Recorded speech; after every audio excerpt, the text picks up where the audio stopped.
February is the shortest month, but the bitter chill makes it feel the longest. The smart ones like me escape to more tropical climates while some of my Upper East Side friends use the time to hunker down and finish their work. Others snuggle up in bed with their agendas to keep them warm. And then there are homes that feel even colder than it is outside. Oh, hey, we're excited tonight. Are you? Michelle is like flabbergasted. She doesn't know what to do, what to say. I have no words but all the words, and I don't know how to feel. Last week I threatened to flip a table. Now my heart is like kind of feeling weird and pulled. I think once we discuss it, which we're discussing episode 16 of season 5, we're Three Gossip Girls podcast. I'm Liz. And I'm Michelle. You guys know the drill. But once I feel like we talk about it, you'll feel maybe a little more settled in your feelings.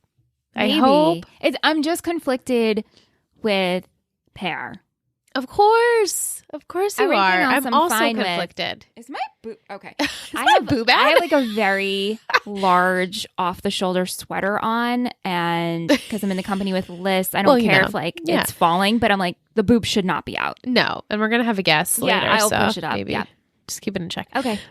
Original air date for this episode, February 20th, 2012. Written by Amy B. Harris, directed by John Terlesky.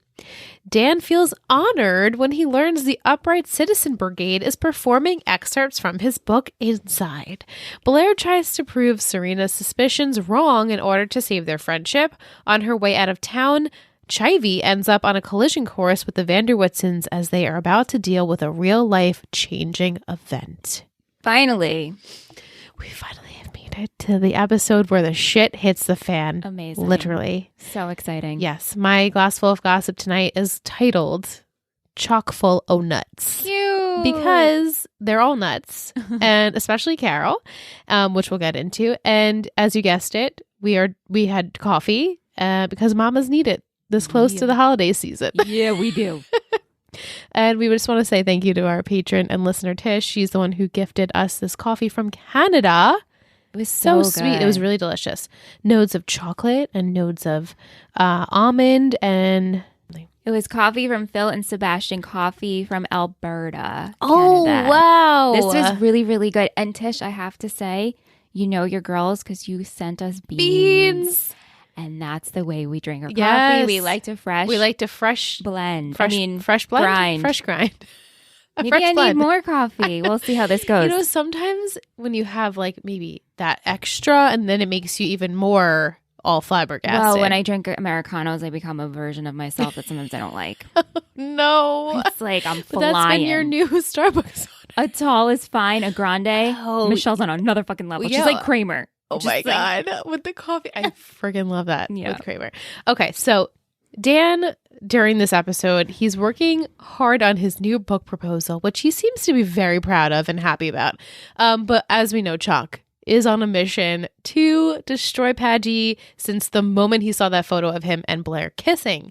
So he's been schmoozing Alessandra, which is so grimy. He's buying her gifts, including this scarf, kissing her neck, making sure he's ahead of Dan at all times. So he... Dan eventually figures this out, but we'll get to that. So Dan and Rufus have a chat at the loft. Rufus is there to get his old jacket that Lily hates.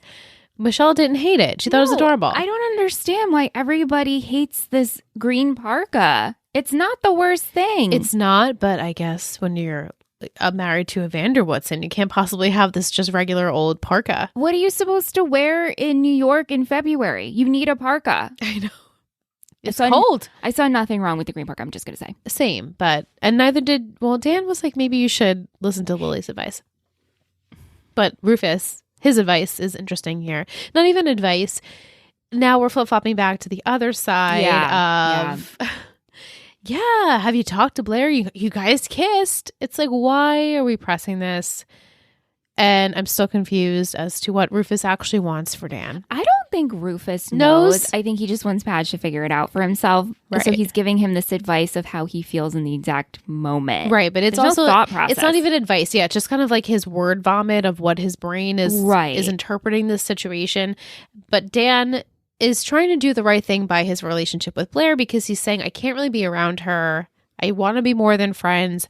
We're both kind of avoiding each other, and that's kind of fine because if I can't be with her, I don't really want to be in her life right now. And I have to say, in the beginning, it came off very amicably and neutral of like, oh yeah, no, we're just not going to hang and it's totally fine. Like really calm about it. Yeah, he was okay about it. So was Blair. And so was Blair.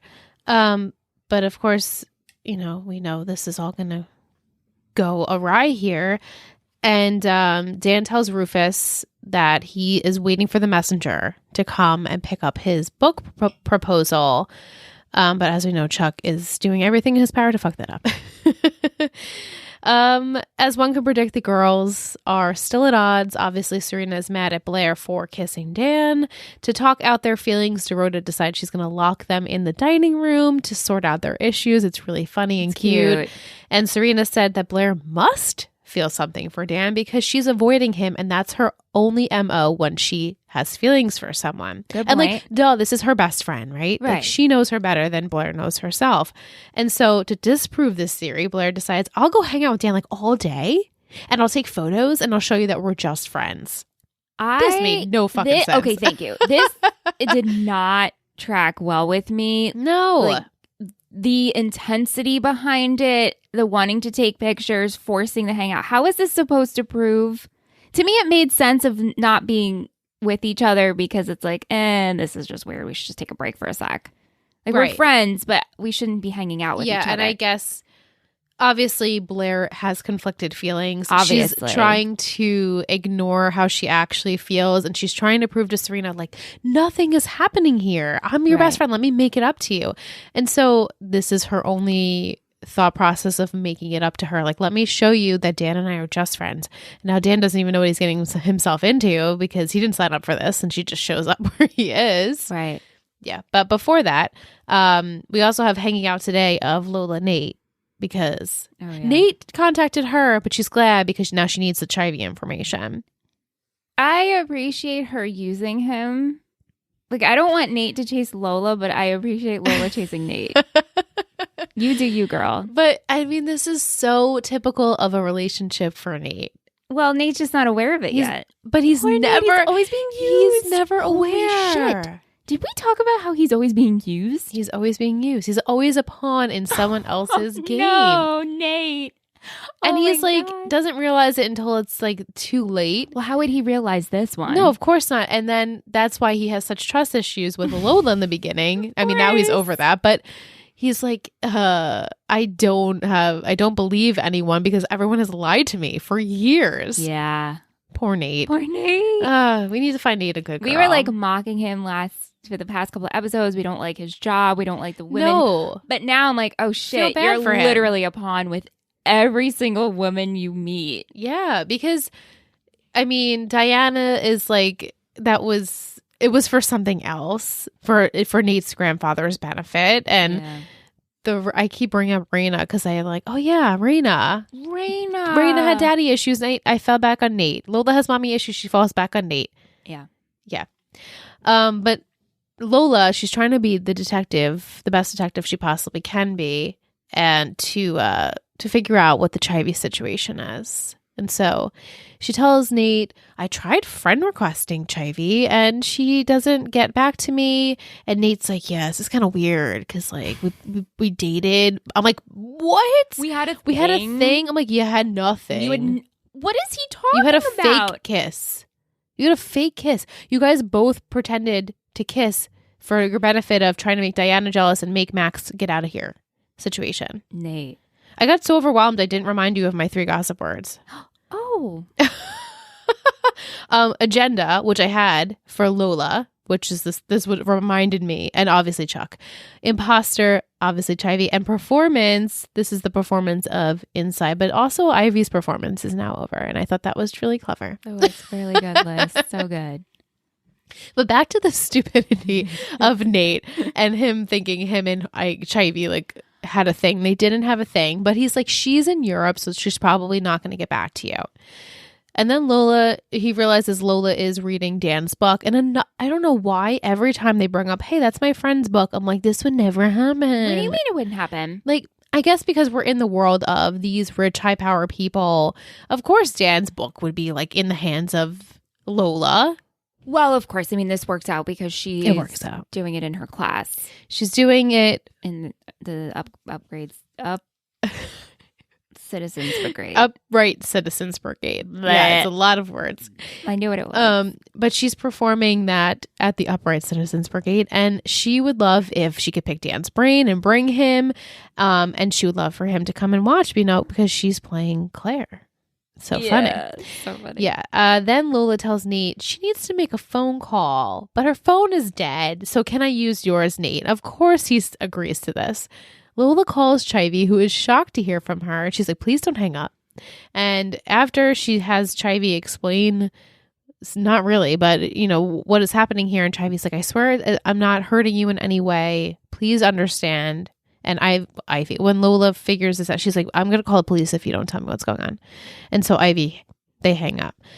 Nate gets his phone back, and Lola made the call to Ivy, and he can see that because I guess in 2012 you couldn't delete your incoming and outgoing calls. I think you probably, she probably definitely could have. She just didn't.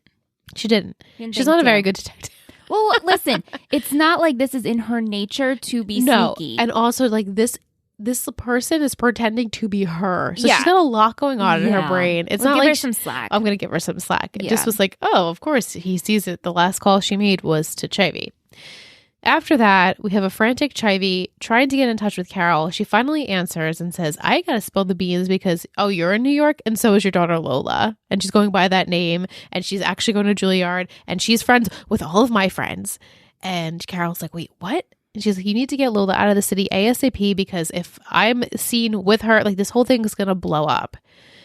So Carol, of course, heads to the Vanderwoodsons, and we pan back to Chivy, who's at the Hampton house with Cece. Cece, she's looking okay. Like she's looking sickly, but she was walking and everything. She's up and dressed fully. Yes. And Chivy's realizing, like, I got to get the hell out of here. I got to go before Cece realizes I'm gone. But of course, the nurse realizes that Cece's having trouble breathing. We need to take her to the ER immediately. And Cece's like, you need to come. You have to come with me. You can't leave me. You're the only one I trust. It was so sweet. It was so sweet. So sad. Because poor Chivy, like, I feel, not poor Chivy, but no, poor Chivy.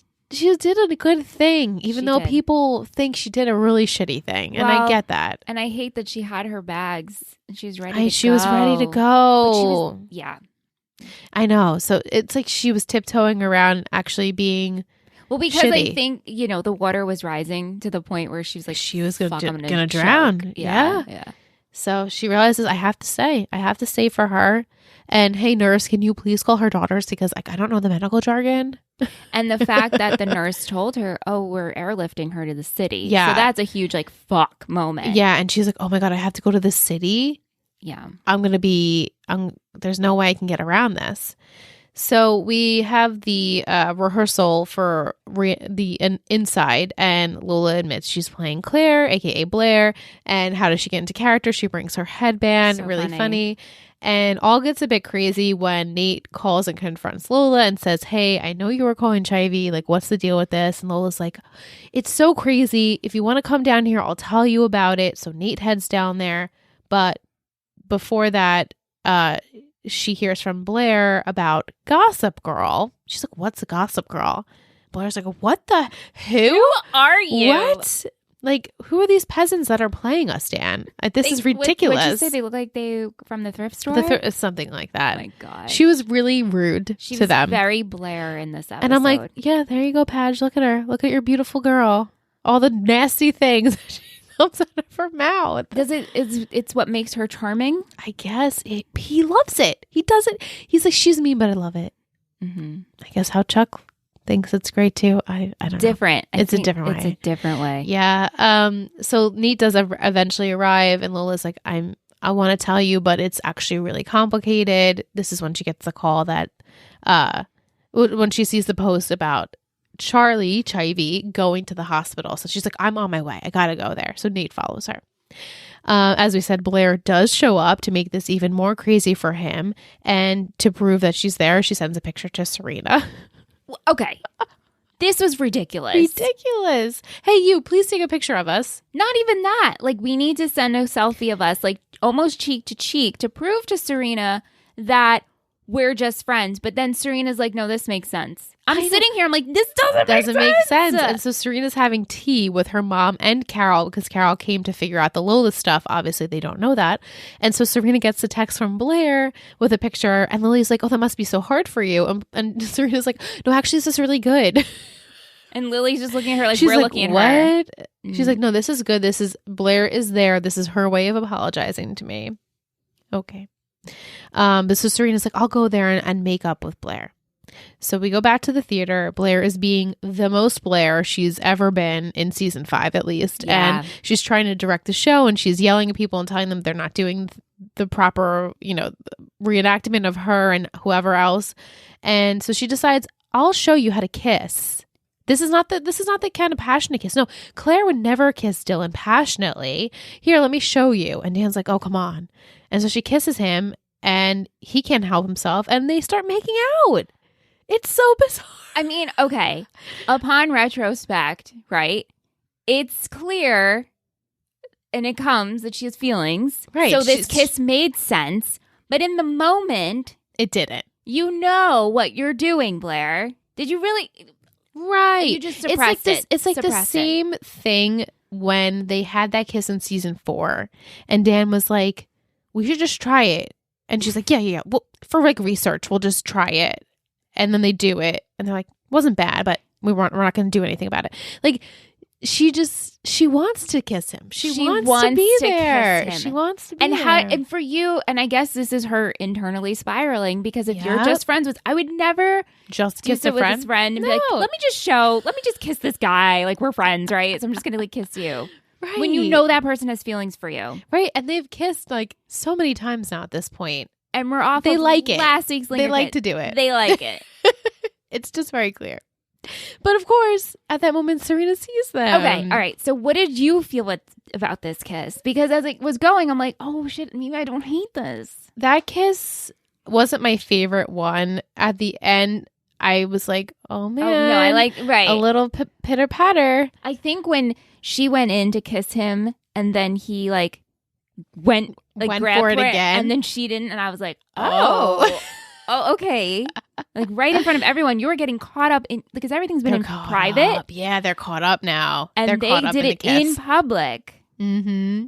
Dylan and Claire in the flesh, and it was an overwhelming moment for everyone. And yes, Serena obviously is upset by this, so she runs out, and Blair runs after her, and she's like, Dan, you need to explain to Serena that this is just a friendly thing. And Dan's like, you need to back off, because it's clearly not. I have feelings for you. I do.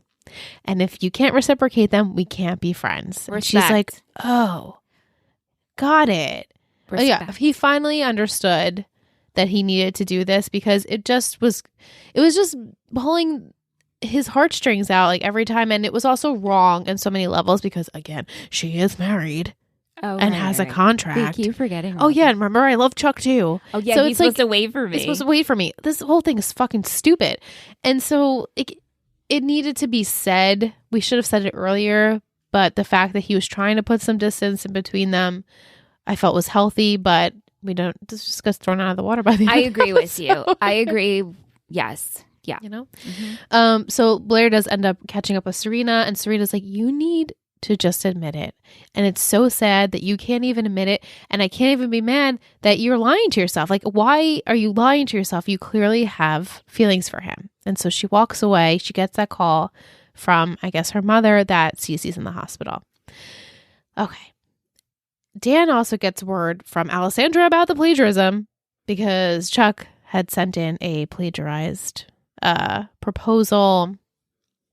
He's so petty and stupid. The way he went about this to distract Alessandra, it's gross. He could have just sent in a fake proposal somehow and not lured his PR, whoever she is, publicist in. It's just rude. It's just wrong and disgusting and so cringy on so many levels. Like, he gave her that chatouche. Chatouche. And is that what it is? A chatouche. It's really fun to say. And just used And, like, his sexual ways. He's like, let me just put the peen up here and you're going to like it. And she loved it. And she's like, you don't have to read it. He's don't- like, you don't even have to read it. She It's didn't so even good. read it. She just sent it over to the editor and she was like, there you go. I didn't even read it. It's great, right? And of course she gets in trouble because it's plagiarized. So she runs up to Dan and she's like, what are we going to do about this situation? He actually doesn't have the hard copy on his computer. So now he has to go home. And after he's digging, he realizes, Chuck, he's the one that fucked this all up for me. So he goes and he confronts him and he admits, you know what? I actually might have a chance, being that you're so noticeably worried and jealous about this Blair situation. And I was like, preach. Props to you, Dan. Props. And you see Chuck, he's squirming. Yeah, he is. He's sweating. And so, he's not wrong. And during that time, too, Lola had to leave. And now this is Blair. Dan's not there at the moment, but Blair is acting out as Claire. She's reading the book. She's never read this book, mind you. Which is so funny. The reaction. She's reading it as she's performing it. And she's like, this is funny. Oh my God, Dan was there during this part. And she realizes Dan has loved her for a long time. And the way he wrote her in his book was like not how she thought he would write her. And she's like, oh, I got it. Did you notice she was looking around for him? And she's like, oh my God, where are you? I need to like say something. It's like the first time he's not there. And she needed him to be there. Yeah. Yep. Yeah. It's a little goodness. A little burst. A little burst. Like just a tiny one, because I'm so conflicted. Yeah. Because, and like, I don't want to give away too much with like next week's episode, but I'm just like, what? Like, it's just like, I can't believe we're actually like pushing this. Like, we're doing this. And I'm like, oh my God, like, where did this come from? Like, we wanted it for so long, right? And now that it's here, I'm like, wait. I think it's hard too, because I don't think it lasts. So it's hard to get I feel board. Like, it's just not the time. Well, when is the time, if though? she wasn't, I don't know. I wish like she like forgot about Chuck and like wasn't married to Louise. Then we would be the time. Oh, sure. But then there's no fun and drama with that. No, of course not. Yeah, it's just wrong on a lot of levels, but feels so right to me to see these two people like with the chemistry that they have together and the actors that they have the chemistry. It feels right, but like the situation is like so wrong. Like, ugh. Yeah. Okay. We're at the hospital. We have to talk about it. I know I don't want to, but this is the juicy stuff. Yes. Everyone arrives, including Chivy and then Lola. The Vanderwoodson, the Rhodes, they're all there. They're shocked to hear that Cece's cancer has come back because literally nobody has heard about this. And everyone's so confused. And they're confused. Why are you here, Chivy? Where did you come from? And so even Carol's like, you were taking care of her? Like, what? I can't believe this. Like, nobody knew. And so Chivy and Carol are trying their best to keep this secret still under wraps, but it's falling apart like at the seams, like instantly. And Carol has to finally admit when Lola gets there, like, yes, this is my daughter. Well, and they're like, what? How about Lola enters and says, hi, Mom. Hi, Mom. And she's like, oh. And they're like, wait, what? Who is this person? Who? And then Lily, it's just like so nonchalantly, she's like, well, why would you introduce this girl as your daughter? So clueless. Who would say this? No one would ever say, why did you introduce this girl as your daughter? That's true. Why would you introduce? Like, who is this woman? Yeah. And so then Carol is still trying to manipulate it and trying to keep the secret. And Chivy's like, she paid me to be Lola. She wanted the trust fund. I got it. I tried to move on with my life, but then Serena found me and I came back and I'm so sorry, but really you should be pointing the finger at Carol. And so Lola is like, I hate you. I can't believe that anyone would ever stoop this low just for money. And Carol's like, you don't understand these people. This world, I tried to keep you out of it. And Lily's like, oh, us awful people that took in your daughter, your fake daughter. It's ridiculous. Okay. All right. Carol's argument here is really bad. I really tried to just protect you. It is not a valid reason whatsoever. Because if you wanted to protect her, you wouldn't go after this money that you needed and wanted so bad. Right. What? There's something else. You think there's something else? There has to be something else. I think Carol just She just wants that damn money. She just wants the money. It's pathetic that this is how she got it, though. Like, no, of course, she's a pathetic person. Up. She is mentally fucked up. She really is. She looks like she's not all there at all times. Listen, I'm going to go back to what I said a couple of. She's got stomach issues. Oh, Chivy or Carol? No, Carol. There's no way everyone in this messy triangle does not have stomach issues. Yeah, or something. Carol is just medicating heavily. Yes, spiraling, worried that the truth is going to come out. I mean, this is an elaborate. Was at a yoga retreat. Oh, please. Oh, please. Like, how are you relaxing knowing that you have a fake daughter out there and your real daughter doesn't know anything about this? She thought Chivy took off, and it's been months. Yeah, I mean, they have been connecting here and there because of some stuff that had happened. She thought she was out of the world. Yeah, and nope, Chivy's been the only family member taking care of her sick, fake grandmother. Yeah. And everyone cannot believe what's going on. And Serena's like, oh my God, Max is right. Oh my God, it was the best part. It was so good. It was so good. She's like, Max is right. And so Chivy's like, I am sorry to you people. I am. And I should go and I should let you be with your family. So she goes off in the distance, but Serena ends up finding her. And she's like, can you explain something a little bit? And when Chivy's trying to really say, like, I wanted a family. I loved you guys. I really did. And Serena's just like, oh yeah, I'm sure you did. I'm sure you loved the money.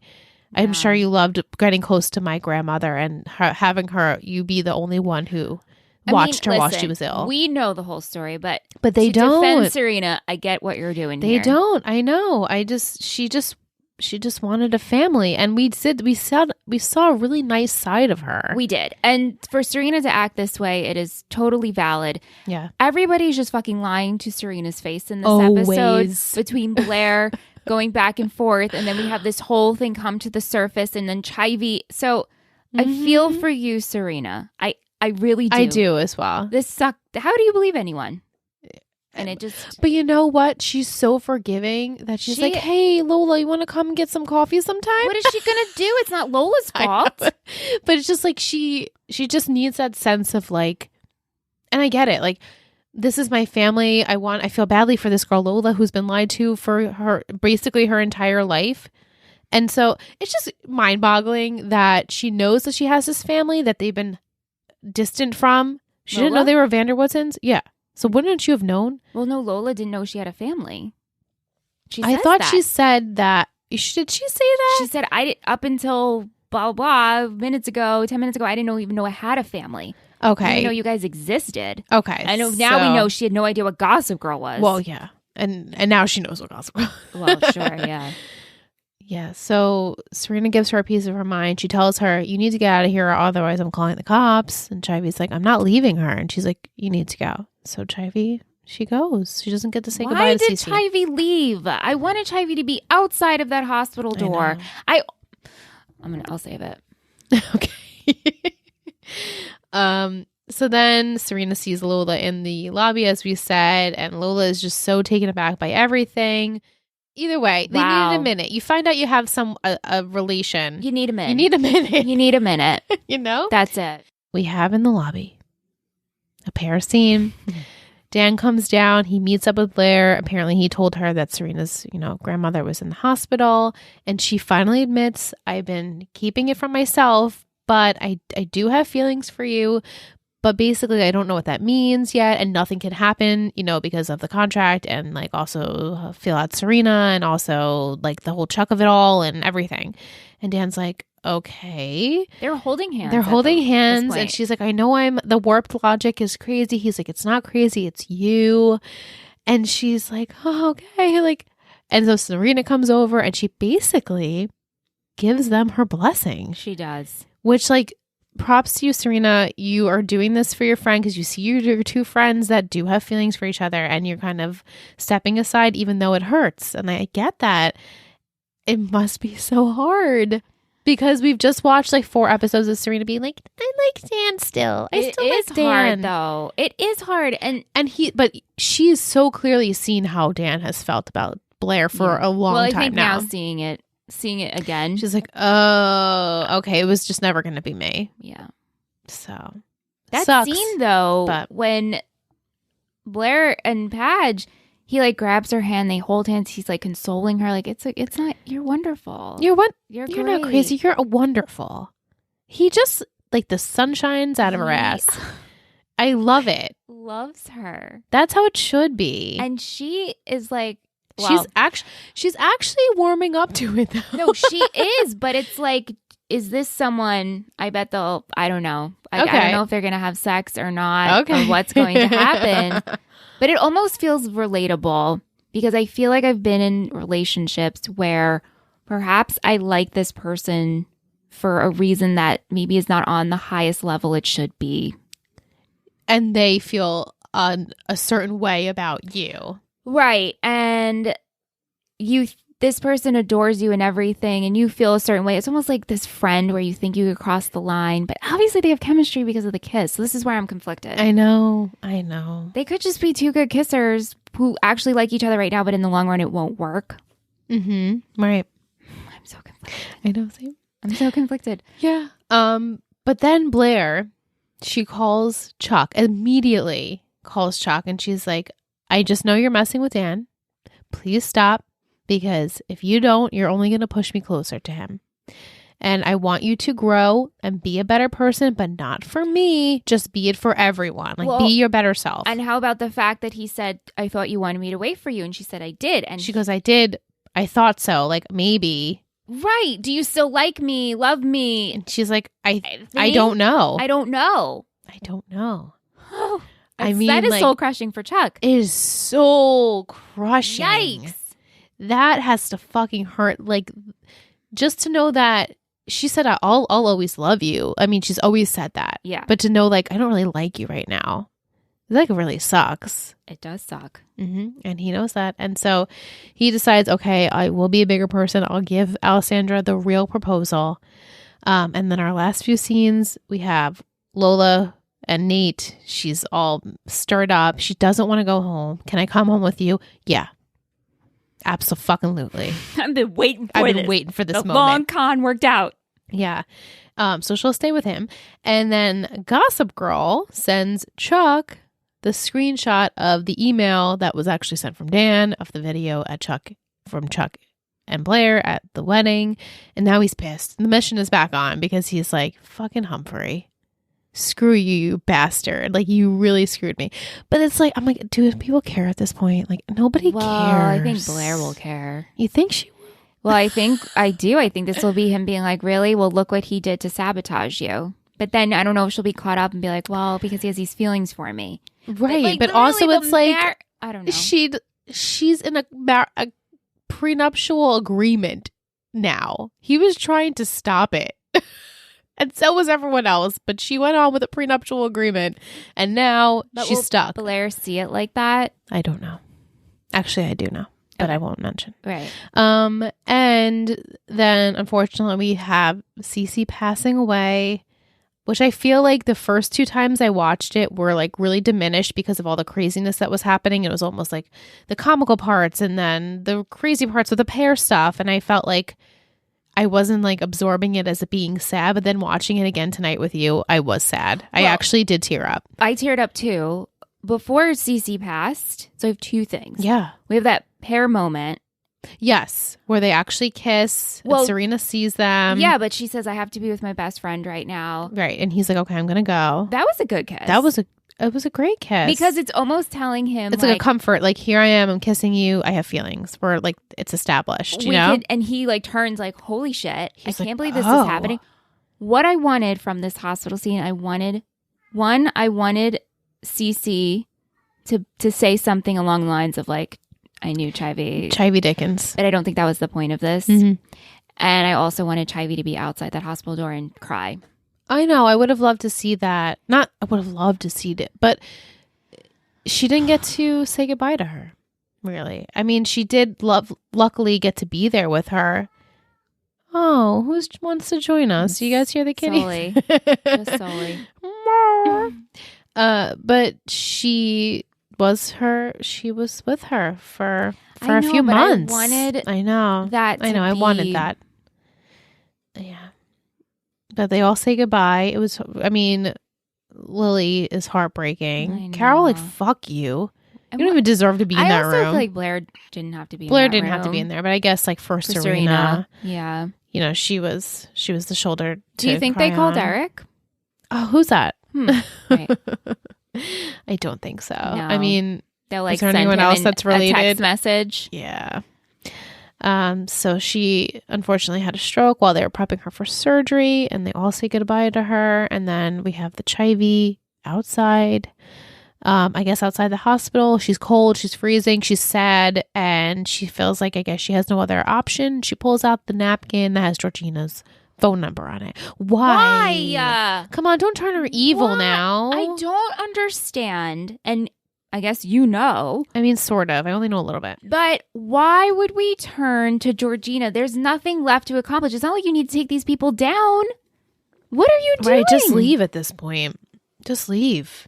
Like, don't get wrapped up with Georgina. Like, she's the worst person to get wrapped up with. I love her, but it doesn't make sense for Chivy to do that. We don't see a vengeance. What's the vengeance? Right.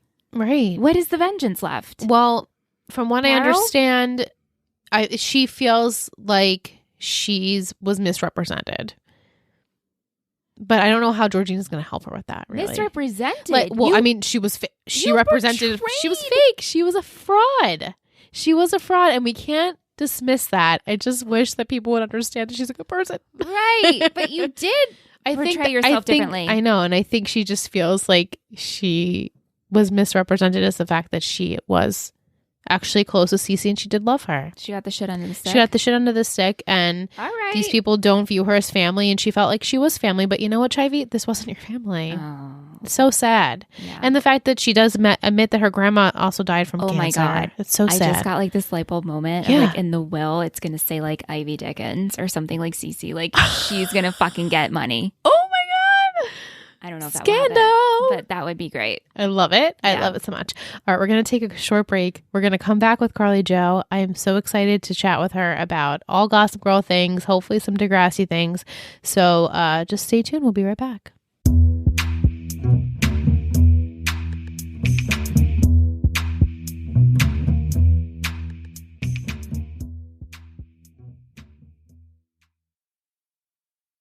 Okay, we're back from break, and we are now joined by Carly Jo from A Social Disease Podcast, which is a Degrassi podcast. And I know we have a ton of people who love Degrassi, so I'm sure they're going to be so excited to hear what your podcast is about and all that you do. So please tell us your Degrassi podcast. Yeah, thanks for having me, you guys. So yeah, my cousin Jessica and I have a podcast called The Social Disease, as you already mentioned, and basically we recap the episodes and then relate them to our own lives. Love it. And so we probably do a lot more relating than recapping, and like a lot of making fun of outfits and stuff like that. So we like to say that just like Degrassi, we also go there because we will share some pretty personal things about ourselves. Oh, so. that sounds like that. a lot like what we do on our podcast. So that's awesome. Is it the next generation? So we started out with the Netflix version because we were trying to tap into a market that like wasn't as concentrated because there's obviously so many next generation podcasts. So we started with the Netflix version, finished all 4 of those seasons, and then we switched to the Degrassi Junior High. So we haven't gotten to Next Generation yet, but we will get there. It's just like we were like, let's start with things that people haven't seen as much and aren't talking about as much, just to have a new perspective. Right. That's great. I mean, you have to find like a niche in the sub-niche category. Totally. But I only dabbled in the Next Generation. And like a long did time most ago, people. and I loved every minute of it. And I watched it for a long time. I think until like the movie where Manny was singing, whatever movie that was. Oh, yeah. And then I Yeah. think that's when I stopped. But growing up, you know, we had the N network, and that's what I would watch it on. Yeah, Noggin. And I loved that show. How did you watch it? Because I have never seen She's never this seen show, and I've been wanting to watch it. I'm dying to watch it, but there's nowhere to stream it. Yeah, how are you watching it? Well, the original, right? Yeah, that's so true. Oh yeah, so the Degrassi Junior High is all on YouTube, so that's how we've been watching is just That's straight what up Tish on said, yeah. YouTube. Yeah, Next Generation I think is on Tubi. Yeah. Tubi. Yeah, with ads. And then obviously the newest one that's on Netflix because Netflix created So it. how is the new one? So should I dive into this but without even seeing the Sure. original, or should I go in an order? You know? You don't need to. Okay. They follow. It's kind of interesting. The Netflix version did kind of pick up on where Next Generation left off a little bit, but like Next Generation just lasted so long. Like towards the end of their series, it was like 48 episodes per season. Like they got really nuts Wow. at the end. Wow. Yeah. So there's a couple of characters that begin in the Netflix version that were in the Next Generation class just like way, way, way, way later. Right. So you do see some crossover of like people who like younger siblings and stuff like that. And like like the principal is still the same. So like there are some crossover things, but you can totally watch the Netflix version without having watched Next Generation. Okay. And I think it's like it probably takes a little bit to get into it, especially people who were so pro Next Generation Right. that they're like, I don't want to watch that. It's stupid. Right. But like it's just as overly dramatic and ridiculous, and they cover just as many teen topics as the original one. So I say it's Okay. I think I'm sounds gonna very dive familiar into this because I'm gonna dive Gossip Girl is having a reboot right now. I don't know if you've dabbled. Yeah. I haven't yet. Yeah. I feel like our listeners are like a broken record, but it started out a little rocky for us, and then by the end of the first season, we really enjoyed it, and they're going to come back with a season 2 whenever that is. But it's like the fandom is like, no, I'm definitely not ever going to watch it, or they dabbled. So I'm happy that we dabbled. Yeah. My plan is to watch it. That's actually the reason why I was like, oh, I'd love to be on your podcast, because I just like within, I think the last month or two was like, I'm going to rewatch the original Gossip Girl and then I'll watch the new one. But then I rewatched all the original and was like, I'll take a little breather. I can take a break from this world. I feel like after you've completed season 6 of Gossip Girl, you're like, you know what? I'm good for a little bit, because there's so much that happens. It's so ridiculous. I can't wait. Like my boyfriend, like didn't want to watch it with me, but he would come in and I'd be like, and that's not the real person. And this person, they're related, but they're dating. I don't know what that, like, yeah.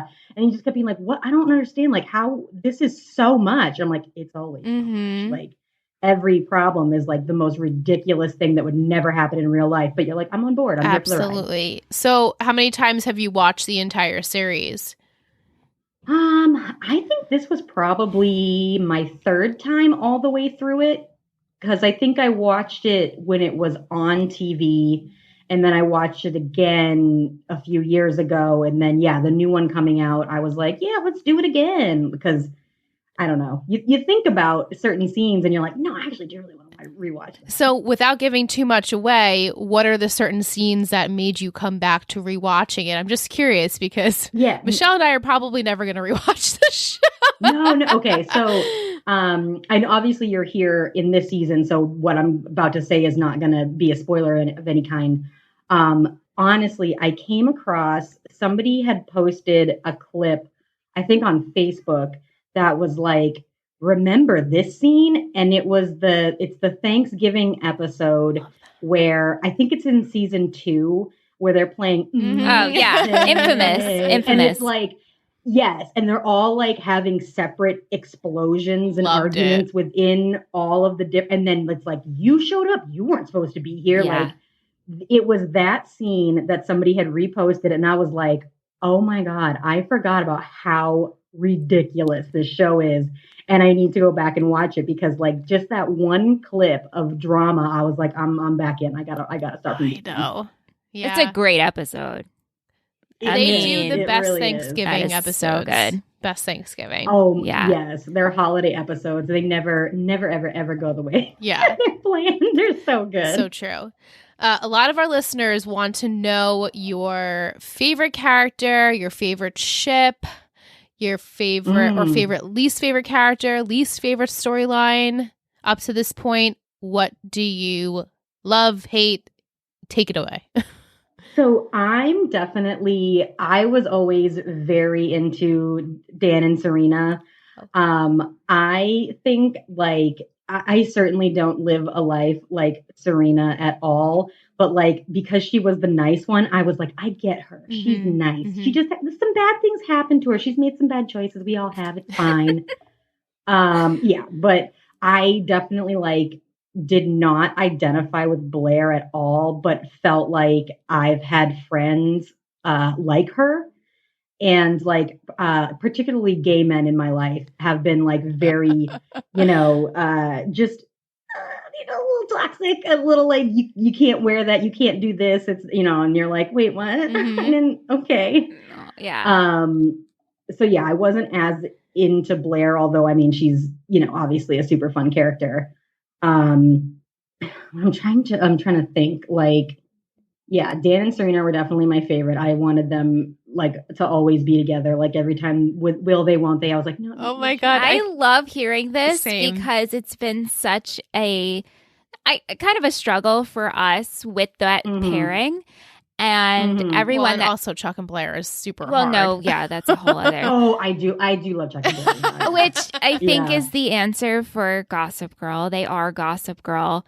But the people, every person that we've spoken with, usually their favorite characters are Blair, and I just love hearing, or Chuck, and I love hearing this perspective. I love the fact that you love Serena and Dan, which we call Sag. Yeah, Sag. Well, yes. No, that's good. That's good. Well, man, the rewatching of it this time, what really struck a chord with me that never hit me when I was younger watching it is when I watched it when I was younger and Dan being submersed in this world of rich people, back when I was 20, I was like, what's the big deal, Dan? Just go have fun. They're not judging you. Who cares? No one can tell that you're poor. It doesn't matter.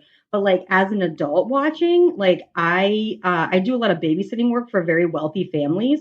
And there are definitely houses that I've walked into that I'm like, oh, I am the help. And I feel like the help. And you can tell so I've now been in situations as an adult where you're like, oh, everybody can smell the poor on me. And I know it, Yes. So that watching as an adult was like, oh, wow. I do understand why he feels so uncomfortable and awkward and doesn't, want Serena spending mass amounts of money on him because that's uncomfortable and stuff like that. Yeah. So that was stuff that really hit me like a ton of bricks in my 33 years now that I was like, oh, yeah, that is Isn't weird. that okay. What's fun? Well, I don't know if we want to think of this as fun, but when we rewatch these teen dramas when we're older and we have this whole new perspective and stuff that relates to us, and most times, and we've talked about this so many times, that we relate more to the parents. Maybe not in this show, not in this but show. in our past shows that we've podcasted about. And it's just this whole new world is open and it makes it a lot of fun. That's how I felt with I don't know if you guys are fans of a Goofy movie, but when you're a kid, you're like, yeah, Goofy, leave Max alone. He just wants to be with his friends. But as an adult, you're like, your dad wants to spend time with you. Can you just please spend some time with your dad? Oh my God. I love a Goofy movie. To me, what I remember about Goofy movie is that waterbed that had fish in it. Yeah. The coolest bed ever. Right. But how would you feed them? I know. See, watching this now, I'd be stressed out for these fish. Exactly. Trapped in plastic bed. Remember the Leaning Tower of Yes. Oh my God, what a great movie. I haven't seen that in so good. long, Same. but I totally resonate with that. I always feel like we just love friendship. We love family. We always talk about how some of these kids are just so ungrateful. Just be friends, just love each other. And so looking with older eyes, a lot of stuff on this show is definitely controversial for the time where we're in 2020, going to be 2022. So it's been difficult with a lot of stuff in that retrospect, but watching these kids is crazy. You know what's really wild is like while I was rewatching this, I got really into audiobooks during the pandemic because I have a really hard time concentrating to read, but I was like, I can listen to podcasts, my I can God, listen to an same. audiobook. I'm I the can do same that, right? way. Yep. No And concentration. so yeah, exactly. So I ended up listening to one of the old Gossip Girl books. It was like a prequel, I think. And the amount of times they say the R word, I was like, whoa, we don't say that Oh, anymore. really? And you're just Yeah. every other sentence. It's wild. And the Wow. amount that they smoke cigarettes. Yes, yeah, exactly. Which got me, yeah. I so mean, interesting. these books were written They're old. in like the late Yeah, they're old, yeah. 90s to early Yeah. 2000s. I don't really remember. Definitely early. Did you listen? Like 03, 04, 05. Was that the one that was narrated by Christina Ricci? No, I didn't know I wasn't familiar with the person who narrated it, but definitely wasn't. Okay, Christina yeah, Ricci, because but- I listened because I do it through the library and only 2 were available, so I listened to the first 2, and it was Christina Ricci, and there was music behind it. It's like 2 hours long. I listened while I worked one day. I The was first like, this book is came great. out Yeah. in 1995. Yeah, so it's Wow. I did not know that. yeah, It's old. Man, that mind blown. and you can see Well, it's that. younger than us, but it's old. yeah, yeah, you know? yeah. Right.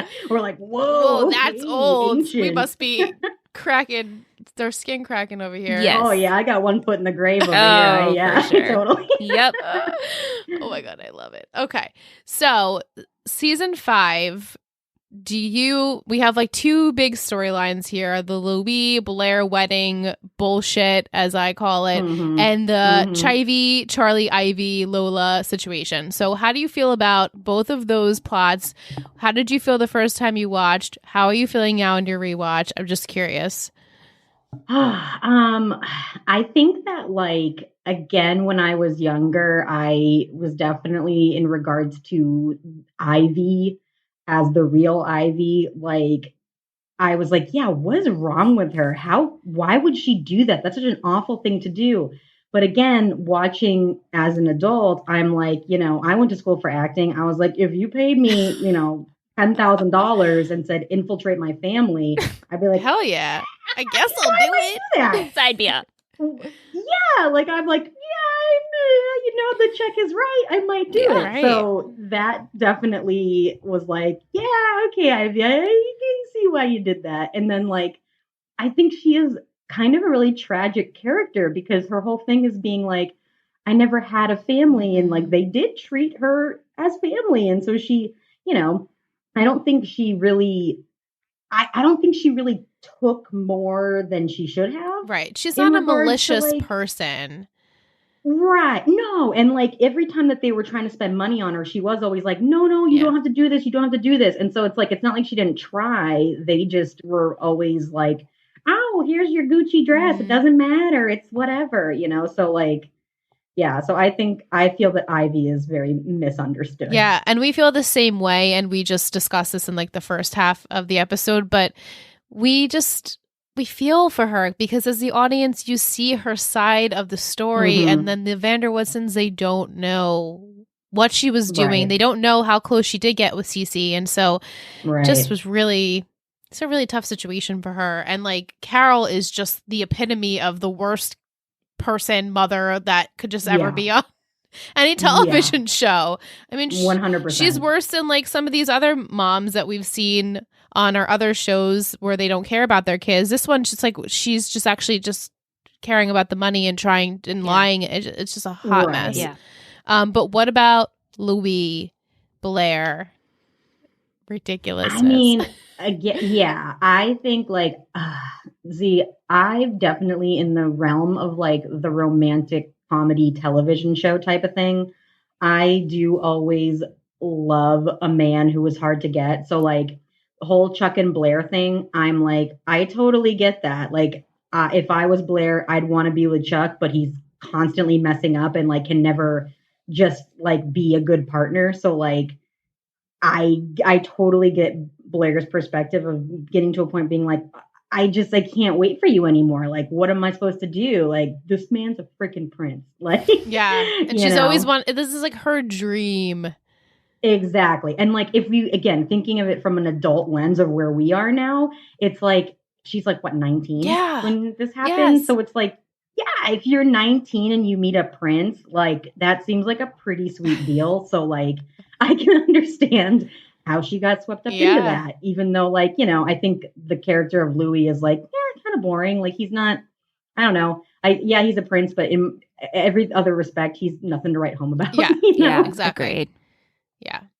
So how do you feel about Dan, Blair, the relationship, potentially what's happening here, feelings? You know, my friend that I'm visiting in New York right now, she was like, I love Dan and Blair together. And I was like, I don't like it because I just think it didn't feel like it would really happen in real life. But like, you know, obviously their connection is through like different types of, you know, media, like books and movies and stuff like that. Like that's their whole classic, you know, that's really I feel like that's really what their relationship's based on, is like the fact that they have mutual interests. Yeah.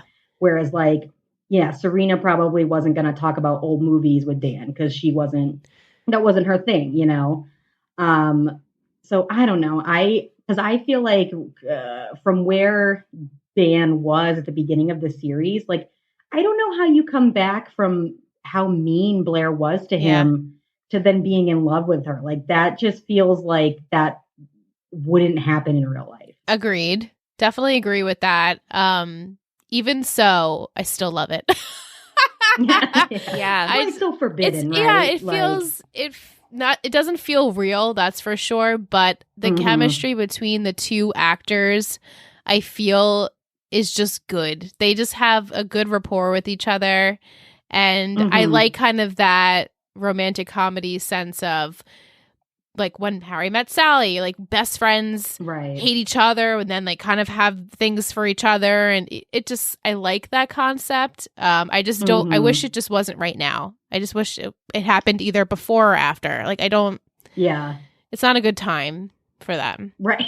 It's not an ideal timing. It's situation. just, I don't know when it would have happened, but I think it would have happened if it was going to in season 4 when they had that kiss and they go, let's just try it out and see how it feels, and they liked it, but then that was it because Blair was like, I'm never gonna like Humphrey, ew, that's disgusting. But that it could have worked then when they both were single and not married. Like, this is not a good situation. But I mean, also, truthfully, that's like before that. I mean, like that's before Dan's book was published, right? So like, I feel like Blair definitely wouldn't have dated him before he was like a best-selling author. Oh my God, you're so right. So true. That's such a good point. He had to have that success. Yeah. That's such a good point. She's seeing how successful he is, and that probably makes him more attractive to her. Whether she realizes that at the surface or not. Yeah, that's so true. It's like a subconscious thing. Yeah. He's actually making it. He's better than we thought he would be in high school. Exactly. It's like okay now for her to like him. I didn't put that together until now, and I'm glad that we just brought that up because it does make sense. All right, let's go into some questions. So, Michelle, Lisa wants to know, where will Dan and Blair go from here? Will we see an actual relationship, or will the dowry keep them apart? Okay. So last week I threatened that I was going to flip a table. She didn't flip a table. Everyone just, I'm letting you know. Didn't want this to happen. But for some reason, now I'm conflicted. And now I kind of want to see them date and realize that this isn't going to work. They just need to get it out of their They need to get it out of their... They need to come to the realization of like, we gave it a fair shot, whether or not this is good or not, because I am still married. But in her mind, she's married, not, but she's not. And we're never going to see him again. So, and she needs, we're never going to see Louis. And I think she needs to realize, all right, this isn't going to work because my heart really should be with Chuck. But they need to go through with it. So, yes, the contract will keep them away, but in the long term of things. Okay. Yeah. Also, do you think Chivy is gone? I don't. Is she? No, she's not. Okay, she called Georgina. So how do you feel about Georgina, Carly Jo?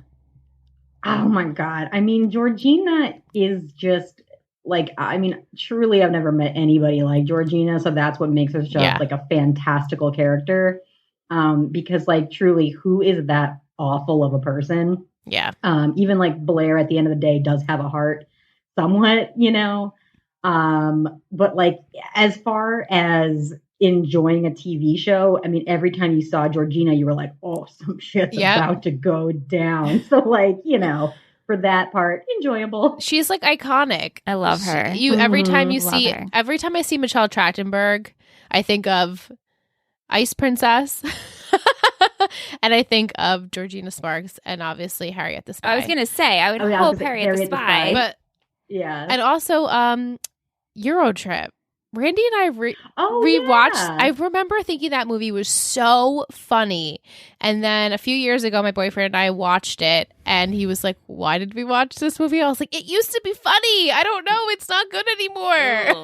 It's really wild. The more you learn about how the world works, you're like, oh no, this is bad. Yeah. This is really bad. It was not good. Yeah. How many more episodes do we think Chivy will be in, and how many more episodes do we think Lola will be in? I think maybe Lola. I actually don't know. So I don't know. Maybe like 4? Four more for Lola. Four more for Lola. 3 more for Chivy. Okay. Wow, what a specific She's question. always very specific with her numbers. Yeah. Episode 19 at 1 minute and 20. Right. But I mean, like, if you get it right, it's like, wow, you're psychic. Sometimes Amazing. So. she has gotten very close, if not correct, on some things. So we get very impressed with her. Mike wants to know, if you were Lily and Serena, who would you be more mad at, Chivy or Carol? Carol. Oh. Yeah, Carol without What a a shithead. doubt.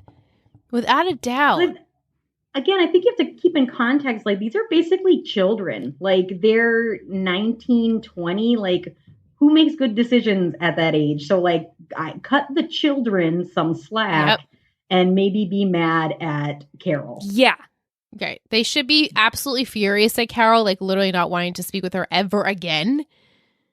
Right. Because this is just unforgivable. Like, why do the need to lie about having a daughter? It's like they lie. I guess she didn't lie about having a daughter, because she did introduce them like a long time ago, but Lola didn't know that about these people, that they existed. So it's just all messed up. It's so messed up. Oh, yeah. And I would never forgive, because that's just, and her sister, like Carol has done so much damage to all of the relationships, even with her mother, and her mother's on her dying bed. And like, I'm like, you don't even deserve to be in there.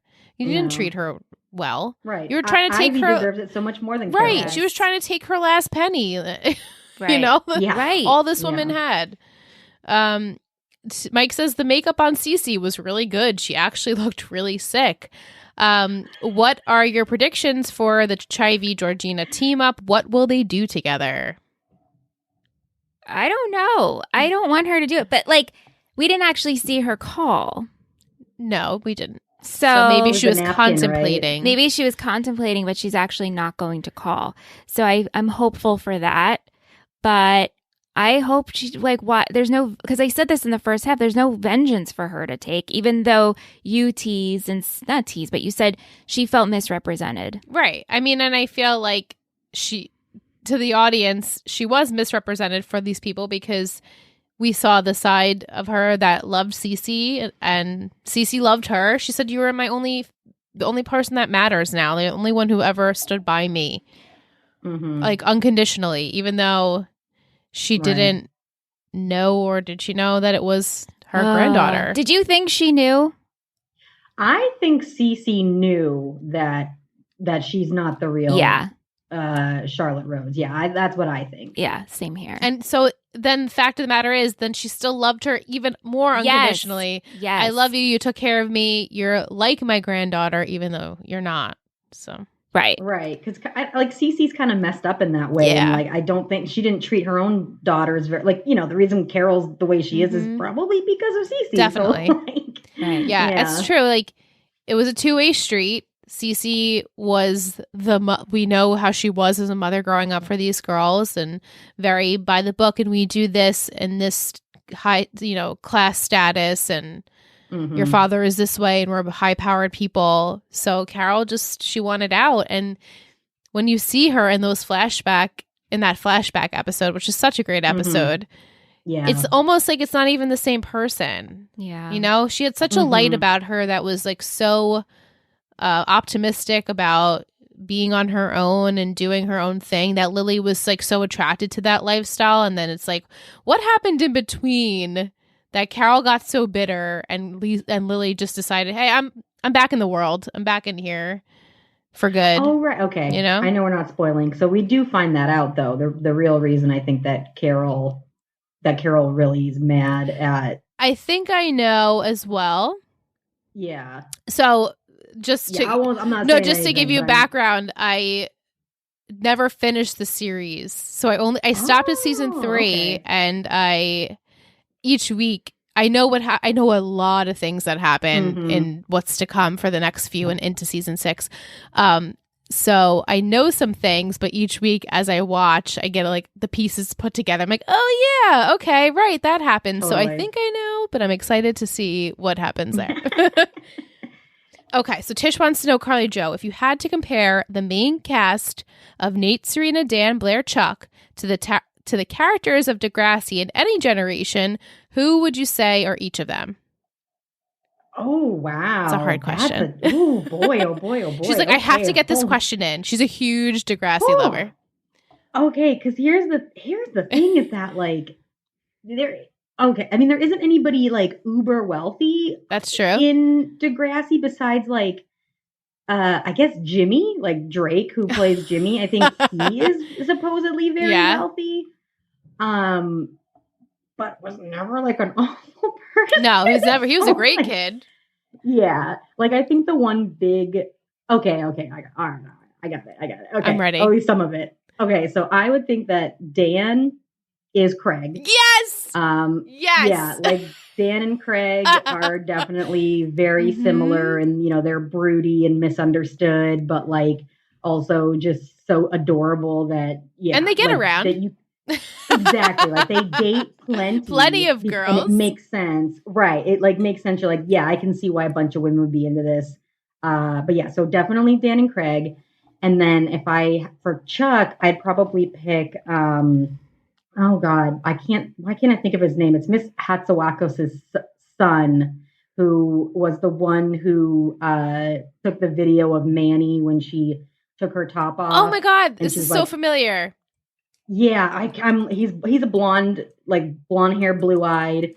He was like a newer character towards like the end of season 3 or 4 or something like that. Archie Simpson? No, that's the principal. Oh right. Well, this is not showing me. Okay, yeah. I will not look up anymore. I'm sure everybody at home is like screaming that's not the name. But I don't know why I can't think of his name at the moment. But yeah, because when Manny like did this drunken topless video, he like wouldn't give her the footage after, and that's a pretty Chuck, I think, thing to do. So that kid was definitely a pretty big douche. So, him and like. Okay, all right. Blair is probably Paige. I knew you were going to say that. I mean, that's I think that's the most glaring statement there, and because they're just they can be very mean and they will tell you that your fashion is bad, and they're like, it's like they're at least not behind your back, right? Right. They're going to be to your face the mean things. Is Serena Emma? Serena could be Emma after Emma glowed up, because Emma was a very that's awkward, true. You're right. Like preteen. So like I feel like Serena, I don't think she ever had an awkward phase. Right. Never. Like, I think she just came out of the womb gorgeous and was like good to go. So yeah, like, because even I don't know, I think that Emma was very judgmental, like throughout a lot of her friendship with Manny. So I don't know, Serena, I don't know if she fits into the Degrassi world, but maybe I'm like missing somebody that I feel I should feel silly about, but like because I want to say Manny, but I don't think that Serena is very Manny. Yeah. What about Nate? Ooh, Nate. Who is a lovable dum-dum. Let me,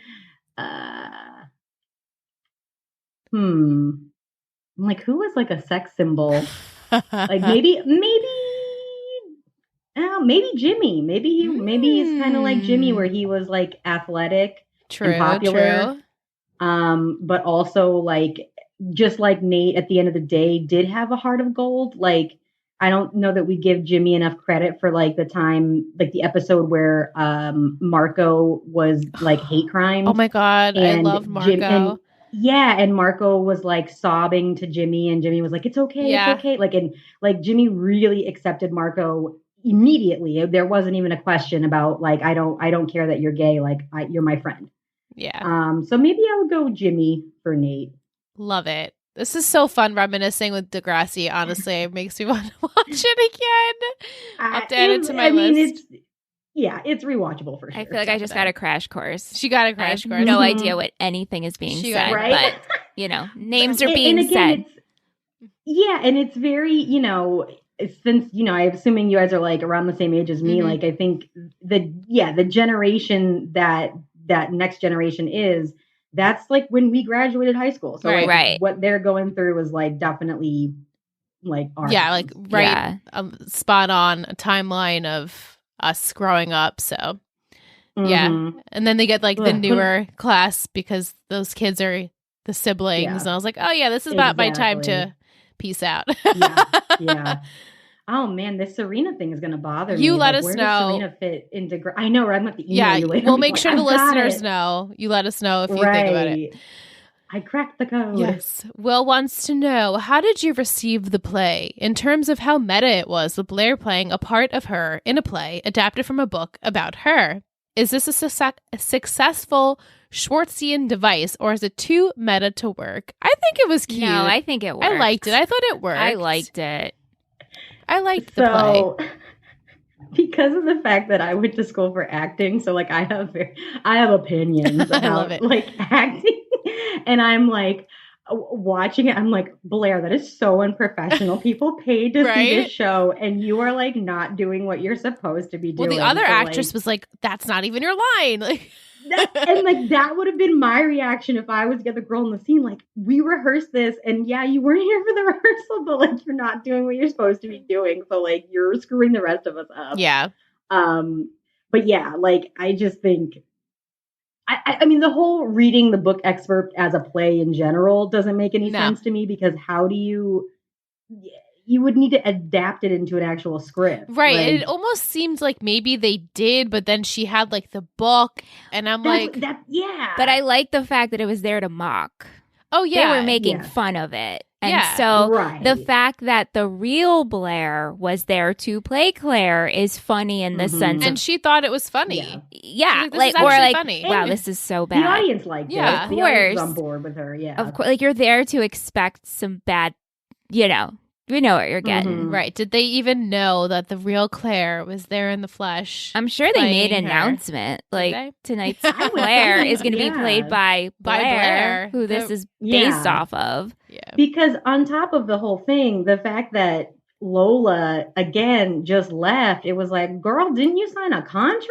Like, I think they're probably paying you to be doing this, and you're just like, I gotta go. Right, and that was it was just to find Ivy. It wasn't even like her grandmother was in the hospital, which was truly the point. She didn't even know that. It was let me just go find that girl pretending to be me. Like, that's why you leave.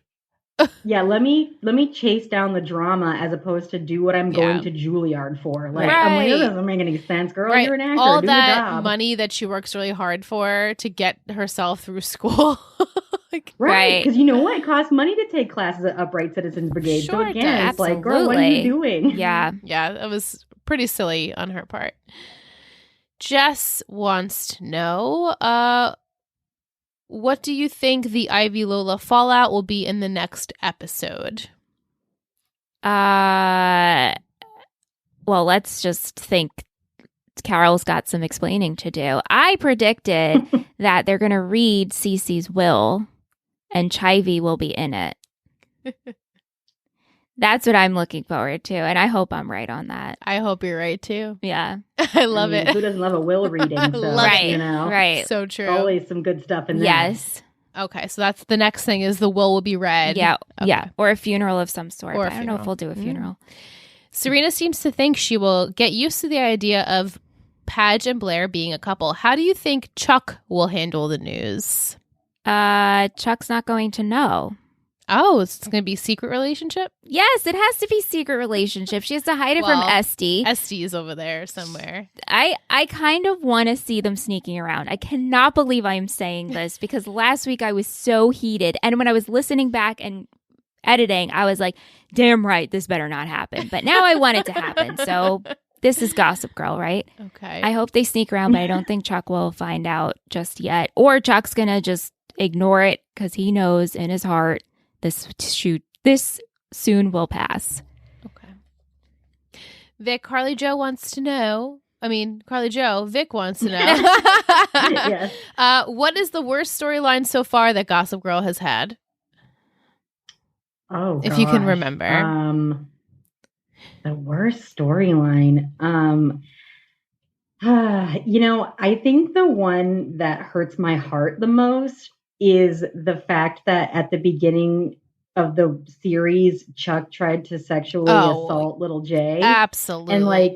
And that makes me really, really sad because I do really like Chuck towards the end because again, he's the perfect villain, right? Like he has such a tragic story and you get why he is the way he is, but like no excuse to sexually assault a woman. So like, I think that, it made sense for who he was then, but it is definitely the one that you're like, oh man, right. I like you in the end. I don't want to like you. Like I shouldn't like you. Like, yeah. Right. If we could have eliminated that for his character and just had him just be like a schmuck that always is like just a rich boy that gets what he wants and then eventually is like, I'm mature now. I understand how I've treated people. It would have been better.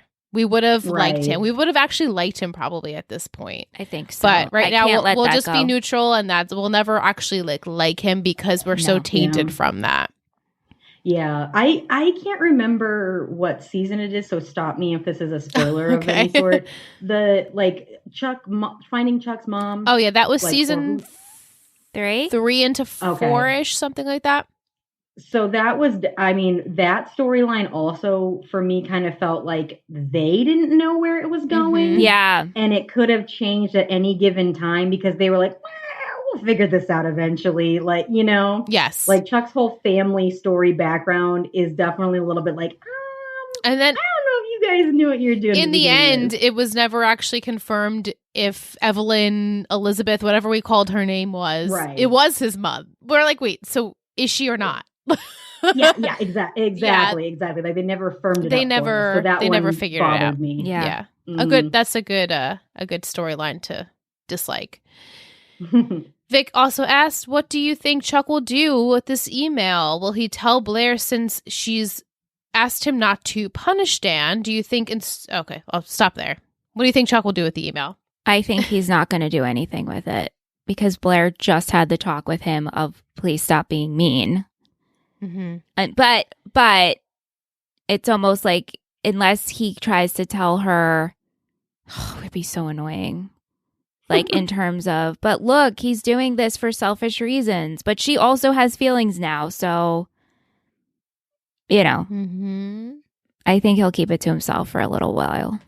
Okay.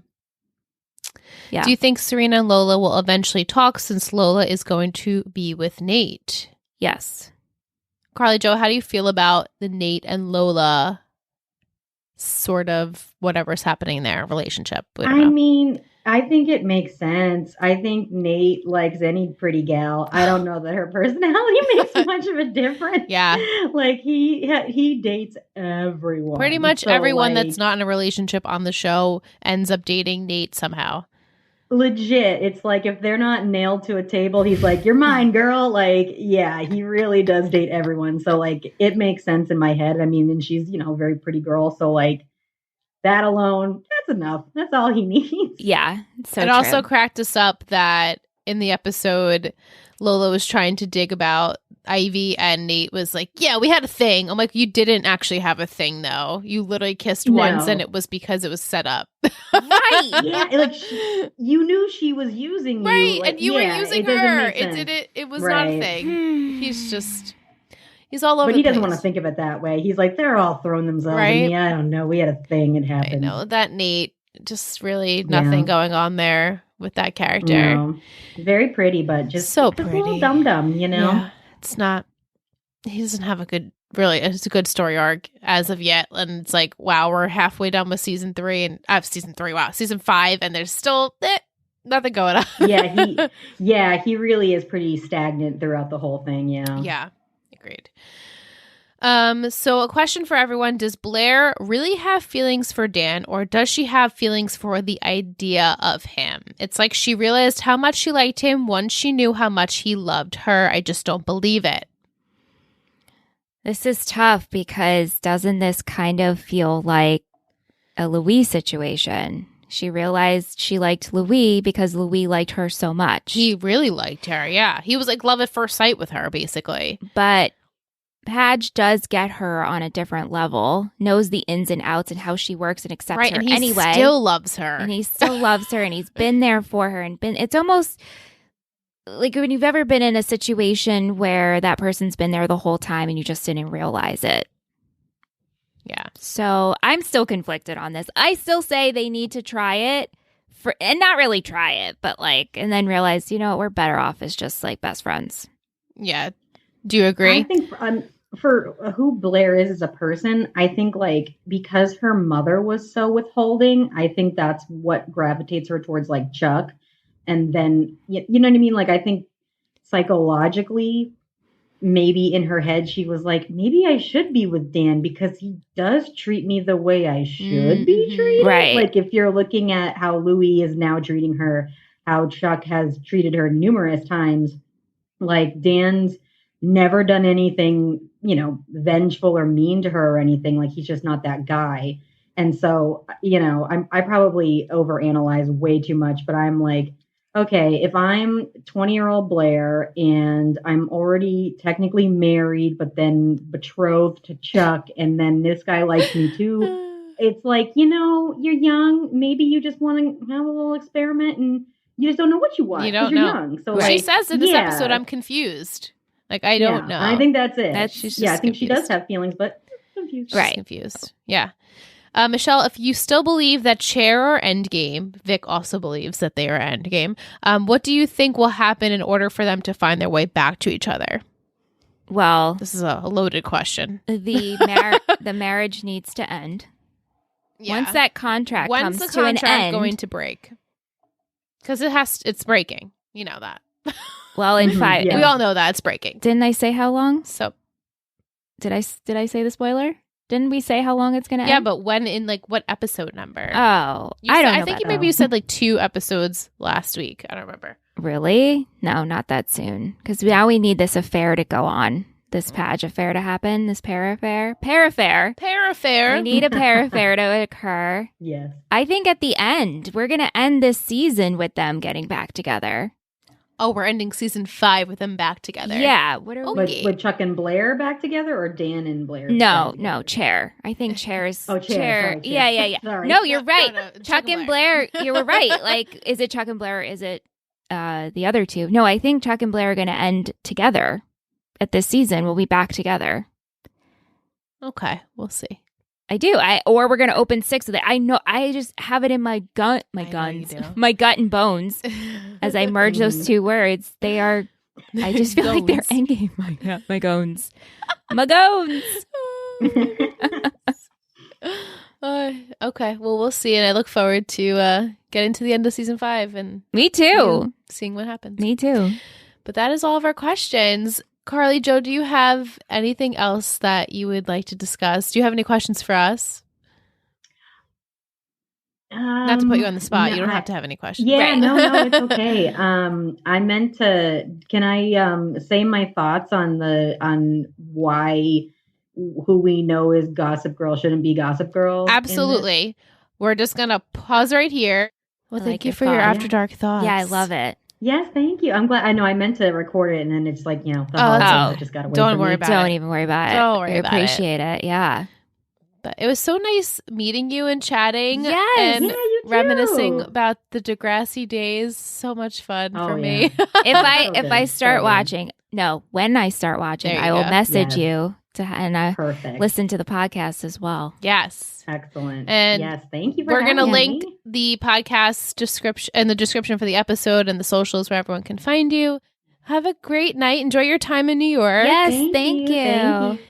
Awesome. All right. Thank Thank you. All right. so Thank much. you. Have a great night.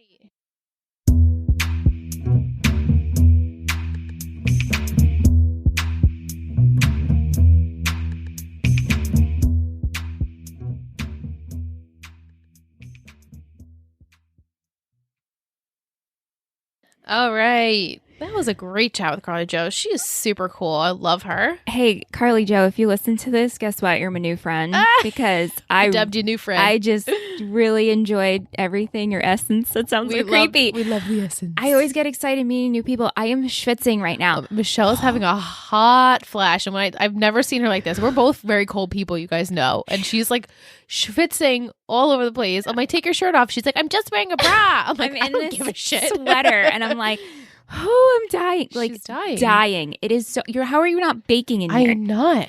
I don't know Oh my why God. I'm not.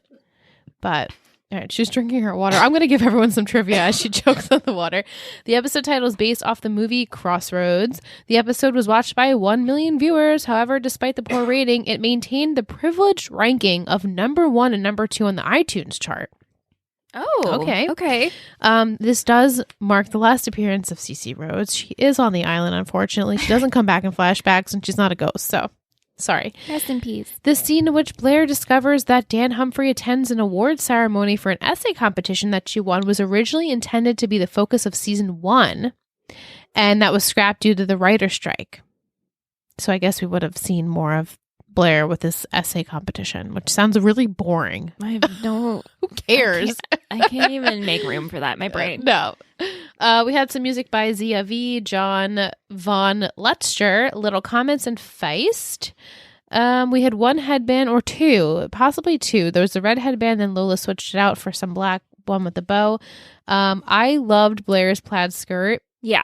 I could totally wear that today. It's like a midi length, really cute.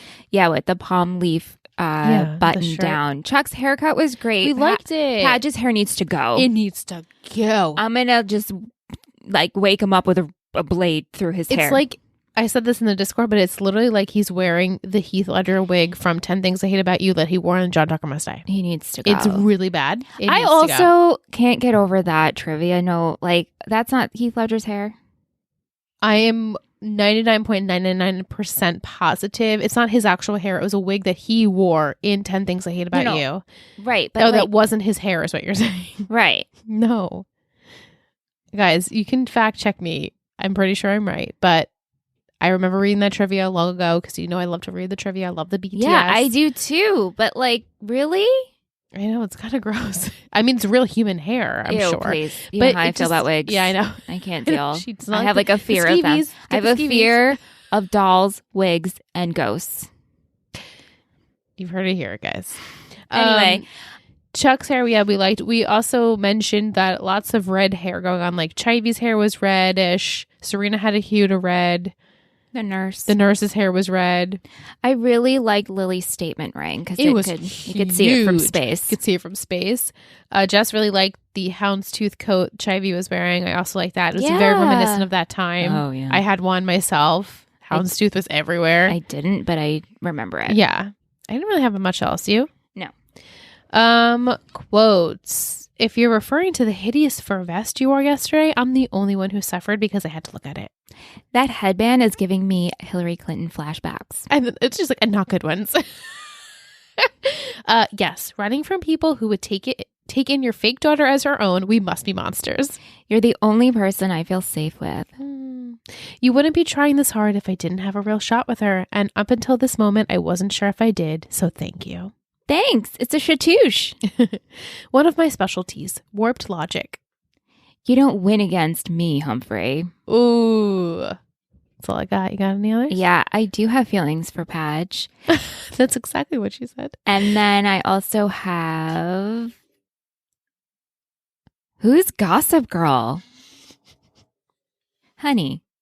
Lola, what show are you on? She has no idea. Yeah. It's time for an MVP and Shittiest, I think. Sure is. Okay. Yeah, I'm going to go with it. MVP on 3. 3, 2, 1, Serena. I almost picked Chivy. We had 2 votes for Chivy. We had 1 for Dan, 1 for Blair, and 2 for Serena. I felt for Serena. I said that at the top of the show. She gave in to her friend. She put her feelings aside. It must have sucked. It must have really sucked for her. And she also knows, like, she's a good friend because she knows her friend. She's like, I know that you're hurting here. I know that you like him. So just admit it. Right.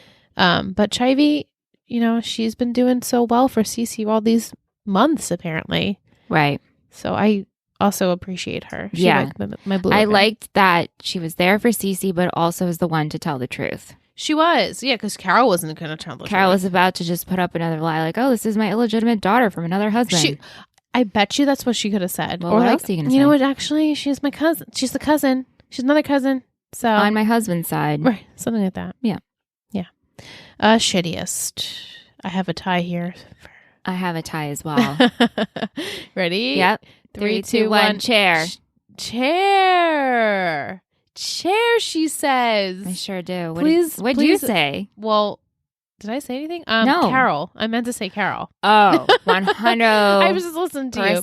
Carol. But we had equal votes for Carol and equal votes for Chock. Yeah. Okay. So Blair, I didn't, even though she was denying her feelings, I just didn't, it bothered me the way she went about it and like trying to prove to Serena, but she was spiraling. Chock, I just don't like what you did. I mean, you turned evil again, and I like that Blair had to put him in his place. Yeah. Chair equally, but Carol sucks always. Carol sucks from day one. Well, maybe I from liked day 2. her, and I even said it. Like, I liked when we first met her as an adult because she was fun. I was like, "Ooh, she's going to stir some shit sassy. up." But no, now she's just like, get the hell out of here. Take your daughters with you. Honestly, I feel nothing for Lola at this point. Like, obviously, you guys know how much I love Chivy. But Yeah. Lola, it's like, you can go. You don't seem all that interesting. I'm sorry. Oh, Lola. Oh, you're writing her off? I'm not. We don't know I don't know her her. yet. I don't know her yet. But we'll see. I know she's not on the island, so I know she's coming back. You know. Yeah. But we'll see with that. Time for a Betty of the week. Yes.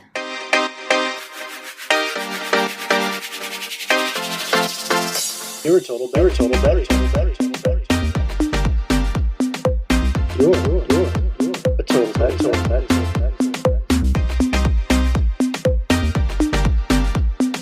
You're a total Betty. Here we go. My Betty this week is Jacqueline, aka Jack Attack, who is catching up on this podcast. Each week she sends the emoji in the IG DMs, which is so sweet. She's saying, I'm catching up. You know, I'm a week behind. I'm catching up, which we super appreciate you listening. And you know what? She's got a podcast of her own. We love her. And she's actually going to be a guest later in the season. So stay tuned for that. But we just want to say that we super appreciate you, Jacqueline. And we are excited that you're with us for as long as you've been with us. It's been like a few years now at this point. Yes. Thank you so much, Jack Attack. We appreciate you. Also, just want to say a very happy birthday to two Bettys on the network, Logan and Ryan. Oh, happy birthday, guys. Happy birthday. We love you guys. All right, so title time. Oh my goodness. You ready? Get your I'm pen. casually sitting here. She's just sweating. Sweating. Airing out my pits. Yes. All right. Okay, so episode 17. Oh my God, I can't believe we're at 17. Gross. It is. We're Wait a almost minute. into the 20s. Yeah, episode 17. I better cool it with my number predictions because they're not going to, my episode not gonna add numbers? up? No. Okay. Well, you marinate on that. The title for next week's episode is The Princess Dowry with patron Mike, which is so excited. It's going to be our last episode of the year, and Mike's going to join us. He's one of the OG patrons, OG Total Bettys. We love him so much. So send questions for him if you have them. But my 3 gossip words are 3 gossip words. Will. I mean, You did I it. mean, I just tried not to laugh, but it was great. Relation. I mean, Loophole. What you gonna do? Okay, so there's a loophole in this contract, the dowry, and that's how we're going to get out of this. This is why this marriage. What's the loophole, though? I don't know yet, but I know it has to do with that. The will, there's going to be a will reading, and abso-fucking-lutely Chivy's in it. Absolutely, and then they're going to be like, you have no relation, you're not blood related, and somehow that's surprise. It's going to be a loophole of her. Maybe that actually is the loophole. They'll figure that out. But the dowry, so that makes me think it has to do with Blair. Right. Also, maybe, Harry's going to have some relations. Relations. I want it to happen so we can get past it. Right. Okay. That's where it needs to just now let's just rip this Band-Aid off. Right, because you think Chuck and Blair are going to be together by the end of the season, so it's like, why are we even doing this? Well, because now? we have to prove the love that at the end of the day, it's always going to be Chair was meant to be. Okay. Look forward to that. Yeah. Okay, what should we do as an emoji? What should we do? Is there We should the action? What's it called? like the clipboard, the click. Yeah, is there one in there? Like something for a play, maybe? Or We've done the drama masks before. we did do that. Is there something we can honor Cece with? Yeah, like a Jim Martini. That was her Okay. favorite. Then let's do that. Let's do that. Because there's a martini emoji. There is, right? Yeah, with the olives in it. Yeah, so yeah, send yeah, us yeah. the gin martini emoji. And if you want to do even a better job, you can put that in an Apple Podcast review. Cheers to 3 Gossip Girls Pod. Loving this podcast. XOXO. This A Gossip pairs Girl with listener. this gossip. Glassful of Gossip. Let us know your Yes. Glassful of Gossip. What's your favorite Glassful of Gossip? We want to know. And real exciting stuff. You can now rate on Spotify. Yes, you can. So do it if you listen on Spotify. Just tap 5 stars. Would be so appreciative if you did. And if you have left us an iTunes review and Apple Podcast, we so appreciate it. We love everyone. I can't believe we're going to go into 2022, taking our little 3 Gossip Girl loving family with us. I know. Bring some more guys. Bring some Yeah, friends. let's go out with a bang. Yeah. Do we have a review? Probably should keep that in. Do we have a review? We don't. We don't have a review. That's why we need one Guys, to read. We asked for them last We week. really need one. So Damn it. write them, please. Well, anyway, I do have a treat to end the night. It's a Will's treat. Cast Gossip Girl characters as plays and musicals, the ones that he knows something about. Sure. So here we go. Blair, a doll's house, a woman trapped in a loveless marriage. Blair would know about Norwegian plays as well. Dan, a raisin in the sun. He tries to follow his dreams and makes it out of his situation with mixed success. Chuck, Lion King. This dude has Scar written all over him, but he hasn't pushed Mufasa off the cliff yet. Will he turn it around? Serena, Anthony and Cleopatra. She has a Cleopatra energy. Nate, death of a salesman. He's peddling internet trash and rumors about the relevance of his character and is dying a slow death. Chivy, the importance of being earnest. Switching identities to go into the big city, right up her alley. Lily, machinal. Before the show, she followed her mother's every wish and path and let powerful men determine her life until she got the gumption to be herself and run Bass Inc. and marry Rufus. That was a mouthful. Rufus, the cherry orchard. His art studio could have been his cherry orchard if he only kept it to go back to when he was new. Upper class life flusters him. Lola, who's afraid of Virginia Woolf? She is drawn into the twisted lives of messed up people she really doesn't know. Carol, wicked. She is the wicked sister straight up. Her character in the flashback episode is 100% different than the Switch, which is like also true of Wicked because the Wicked Witch of the West is not really wicked. Right. Which is the whole concept. But thank you, Will. Thanks, Will. Will, we love you so much. And if you're coming to After Dark, we're going to strap on in. Strap on. Hey, happy holidays. Happy holidays. Merry Christmas. Happy New Year. Happy New Year. We'll be back next week. Yeah, with Patron Mike. With Patron Mike. So here we send go. those questions. Get in. All right. We're ticking in. Click, click, click, click, click, click, click. You know you love us. XOXO. Gossip Girls.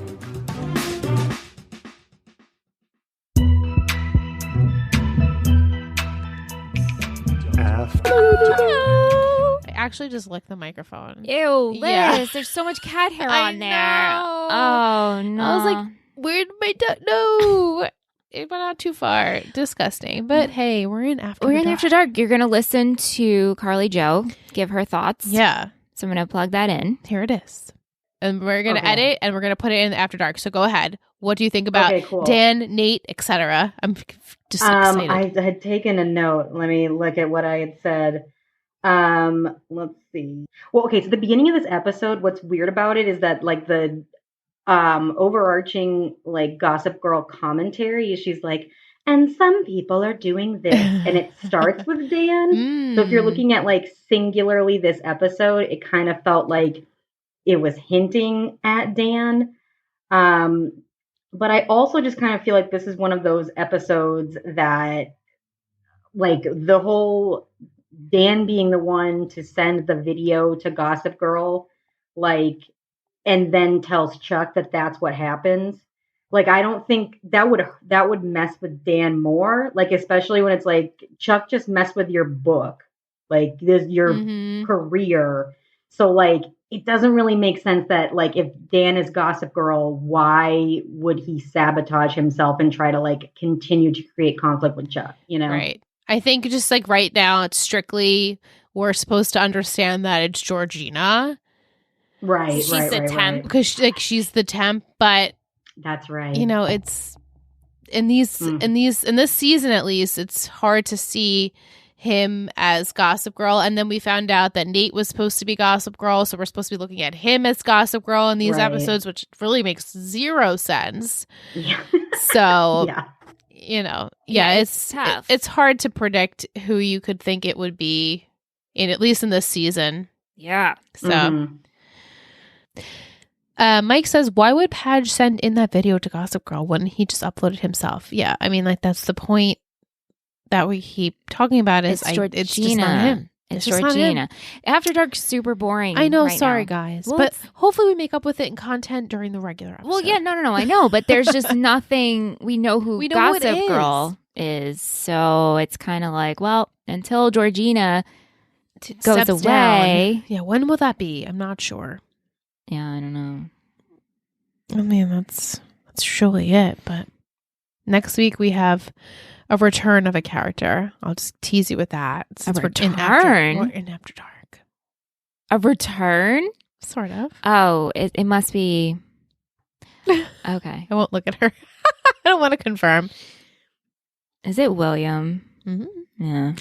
Does it have to be someone in the family, I would think. It's Scott. I'm just kidding. What about her face? Oh, my God. You know, he's a Vander Watson. He is. Humphrey. Yeah. Fucking Scott, man. So bad. But sorry, After Dark is so boring this week. Hopefully next week will be better. Yeah. But maybe not because Regina's still Gossip Girl. Yeah. Until Georgina steps down, we don't have a Gossip Girl. So to make predicts, it's kind of. It's hard. It's a little tough. Yeah. Yeah. It takes the mystery out of it. It really does. So sorry. But, you know, that these newbies didn't really miss much this week. No, they didn't. No. But excited to chat with Mike. He's going to totally call you out on that, too. Here it is. Mike.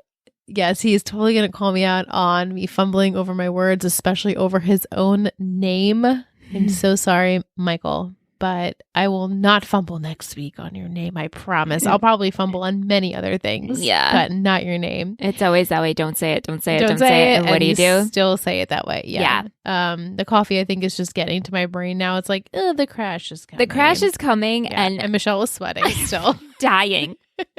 So on that note, we're going to have her take a cool shower, and we'll be back next week. So don't forget to send those questions. Thank you so much for listening to 3 Gossip Girls Podcast. You can email us at 3gossipgirlspod@gmail.com. Or if you want to follow this show and all of our others, you can head over to Instagram at Total Betty Podcast Network. This has been a Total Betty podcast, produced and edited by Michelle Rubenstein and Alyssa Tenio, music by Anthony Vacora.